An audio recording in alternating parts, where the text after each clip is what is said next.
রাজনীতিতে হঠাৎ করে যেন বড় ধরনের বোমা ফাটল দর্শক। গত কয়েকদিন ধরে বাংলাদেশ রাজনৈতিক অঙ্গনে যে বিষয়টি নিয়ে চলছে তুমুল আলোচনা এবং গুঞ্জন, অবশেষে সেটাই সত্য হলো দর্শক। স্বরাষ্ট্র মন্ত্রণালয়ের মতন এত গুরুত্বপূর্ণ দায়িত্ব থেকে হঠাৎ করে সরিয়ে দেওয়া হলো সালাউদ্দিন আহমেদকে। কিন্তু কেন? নির্বাচনের পর বড় আশা নিয়ে যে সালাউদ্দিন আহমেদকে এই মন্ত্রণালয়ে দায়িত্ব দেওয়া হয়েছিল, তিনি কি তবে তার দায়িত্ব পালনে পুরোপুরি ব্যর্থ হলেন, নাকি এর পিছনে লুকিয়ে আছে অন্য বড় কোনো রাজনৈতিক রহস্য? দর্শক, আজকের ভিডিওতে আমরা ধাপে ধাপে খতিয়ে দেখব ক্ষমতার এই নাটকীয় পরিবর্তনের পিছনে সব অজানা এবং চাঞ্চল্যকর তথ্য।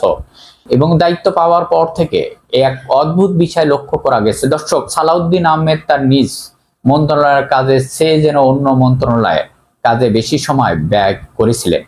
আইন, ধর্ম কিংবা অর্থ, সব মন্ত্রণালয়ে গিয়ে নাক গলানোর কথা বলা, ব্রিফিং করা যেন তার মূল কাজ হয়ে দাঁড়িয়েছিল।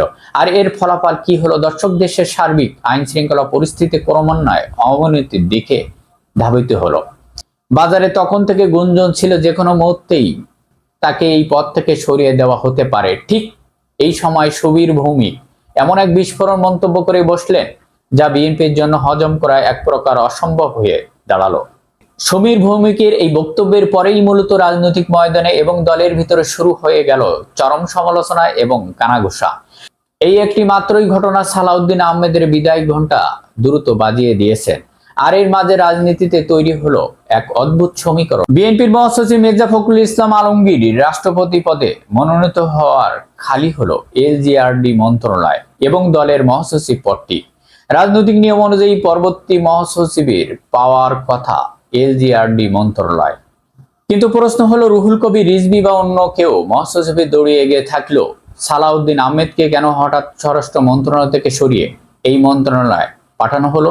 গুঞ্জন রয়েছে এই বদলির খবর চাওয়ার হওয়ার আগেই নাকি সালাউদ্দিন আহমেদের ছেলের প্রতিষ্ঠানকে 40,000 কোটি টাকা দুটি সেতু প্রকল্পের কাজ পাইয়ে দেওয়া হয়েছে। আর এই বিষয় কি সত্যই নিছক কাকতালীয়, নাকি এর পিছনে রয়েছে বড় কোনো গোপন আতত? এখন সবচেয়ে বড় প্রশ্ন হলো দর্শক, স্বরাষ্ট্র মন্ত্রণালয়ে এই খালি চেয়ারে বসছেন কে? এই দায়িত্ব দেওয়া হয়েছে বর্তমান পানি সম্পদ মন্ত্রী শহীদুদ্দিন চৌধুরী এনিকে। নোয়াখালীর এই তুকুর ছাত্রনেতা পানি সম্পদ মন্ত্রণালয়ের দায়িত্ব পালনের সময় তিস্তা প্রকল্প এবং পদ্মা ব্যারাজ নিয়ে বেশ কিছু জোরালো কথা বলে কিছুটা আশা জাগিয়েছিলেন। কিন্তু অ্যানির অতীত নিয়ে কম বিতর্ক নেই। ইন্টারনেটে ভাইরাল হওয়া তার একটি ভিডিও দেখা গেছে তিনি নিজ দলের নেতাকর্মীদের কিভাবে রয়ের সাজিয়ে চাঁদাবাজি করার পরামর্শ দিচ্ছে। এখন প্রশ্ন উঠছে, এমন একজন নেতার হাতে দেশের আইন শৃঙ্খলা রক্ষার মতন এত বড় দায়িত্ব তুলে দেওয়া কি সরকারের পক্ষ থেকে বড় কোনো ভুল সিদ্ধান্ত হয়ে গেল, নাকি তিনি পরিস্থিতি শক্ত হতে সামলিয়ে চমক দেখাবেন শহীদুদ্দিন চৌধুরী অ্যানি?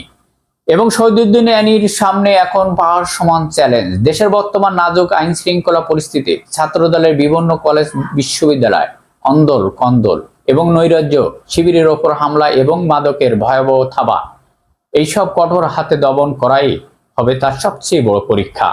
তিনি কি পারবেন নিজের দলের লোক হয়েও অপরাধীদের বিন্দুমাত্র ছাড় না দিয়ে দেশের শান্তি ফিরিয়ে আনতে, নাকি এই রদবদল সরকারের জন্য শেষ পর্যন্ত বুফরিং হয়ে দাঁড়াবে?